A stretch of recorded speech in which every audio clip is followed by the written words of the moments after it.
Hello students, आज मैं आपको पास्ट इंडेफिनिट टेंस के बारे में बताने जा रहा हूं और ये मैं आपको आज सिखा दूंगा। बस रिक्वेस्ट वही है, सारे काम छोड़ दो और कंसंट्रेट करो। आज सिर्फ 10 मिनट में आपको ये टेंस आ जाएगा और आपकी जो पढ़ाई है उसको आगे जारी रखने में ये टेंस आपके लिए बहुत हेल्पफुल है। आप जितनी भी किताबें पढ़ते हो, जितने भी लेसन पढ़ते हो, जितनी भी स्टोरी पढ़ते हो, उन सभी में ये पास्ट इंडेफिनिट टेंस ही यूज़ होता है, क्योंकि इसकी पहचान क्या है। जैसे मैं खेलता था, पढ़ता था, दौड़ता था, तो कोई भी अपने बारे में बता रहा है।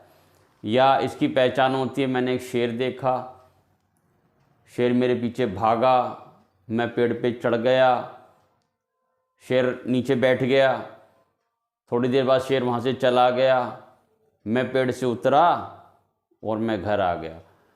यानी कि पूरी बुक आपकी इसी टेंस में लिखी हुई है, बहुत इम्पोर्टेंट है और आपको ये टेंस बहुत हेल्प करेगा।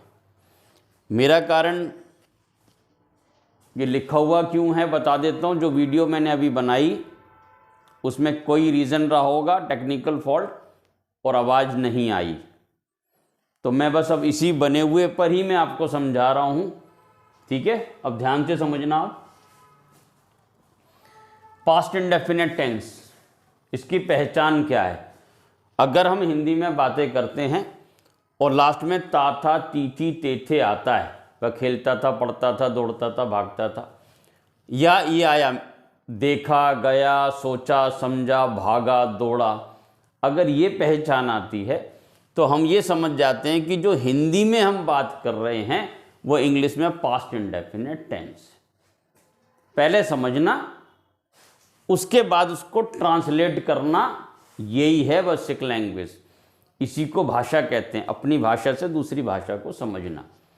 ठीक है, ये जो लैंग्वेज है सिर्फ ट्रांसलेशन है। मैंने एक शेर देखा,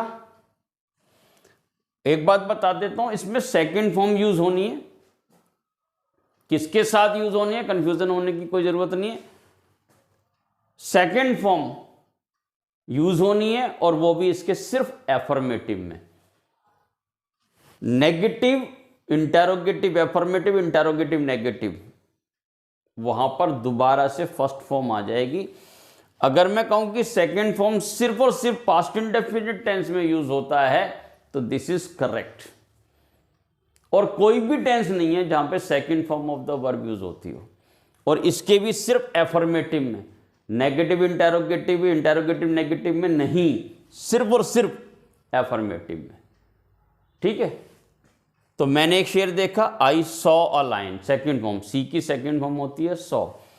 मैंने कहा आई का मतलब मैंने, सी की second form saw a lion, मैंने एक शेर देखा, वह हमें पढ़ाता था, he taught us, second form.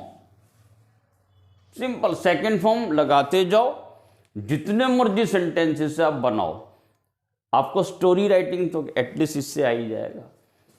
आप स्टोरी राइटिंग कर सकते हो और अपने क्वेश्चन जो एक लेसन है आपने पढ़ा, उसके क्वेश्चन के आंसर्स आप अपने आप लिख सकते हो। ज़्यादातर क्वेश्चन ये होते हैं why did he chase a thief, what did he do, उसने क्या किया, डिड, तो ये वही वाला टेंस है।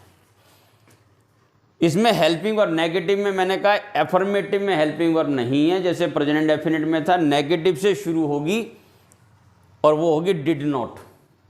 हेल्पिंग वर्ब आएगी डिड नॉट, खाली नोट नहीं, डिड नॉट। अब डिड अपने आप में सेकंड फॉर्म है डू की, डू, डिड, डन। अब क्योंकि हेल्पिंग वर्ब में सेकंड फॉर्म आ गई है तो वर्ब को दोबारा से पहली फॉर्म में ले आएंगे। अब ये जो सॉ लिखा है इसको सी में कर देंगे। अब आ गया, मैंने एक शेर नहीं देखा, I did not see a lion, वह हमें नहीं पढ़ाता था, इसका नेगेटिव है, he did not teach us, पहली फॉर्म। क्योंकि ये डिड लग गया तो वर्ब वापस पहली फॉर्म में आ जाएगी। अब आइए आप इंटेरोगेटिव नेगेटिव सेंटेंसेस में। क्या मैंने एक शेर देखा, तो डिड आगे लगा दीजिए, did I C a lion. क्या वह हमें पढ़ाता था, डिड ही टीच अस।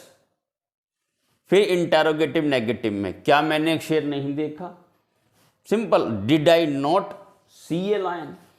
क्या वह हमें नहीं पढ़ाता था, डिड ही नॉट टीचर।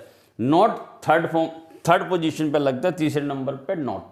और बड़ा सिंपल सेंटेंस है। सेकंड फॉर्म फिर फर्स्ट फॉर्म आ जाएगी इन तीनों में, बस इतना ध्यान रखना है। पास्ट इंडेफिनिट टेंस में सिर्फ और सिर्फ सेकंड फॉर्म यूज होगी, और वो भी एफर्मेटिव में। और नेगेटिव में दोबारा से फर्स्ट फॉर्म आ जाएगी। बस इतनी सी बात दिमाग में आप सेट कर लीजिए। ये टेंस आपको आज ही आ गया और कल से आप किताब पढ़ना शुरू कर सकते हो। बल्कि आज से ही आप अपनी स्कूल की जो बुक हैं जिसमें पास्ट में कुछ कहानी लिखी हुई है, वो आज ही पढ़ के आज ही आप समझ सकते हो। ठीक है, तो आप इसको ध्यान से समझिए। Thank you so much.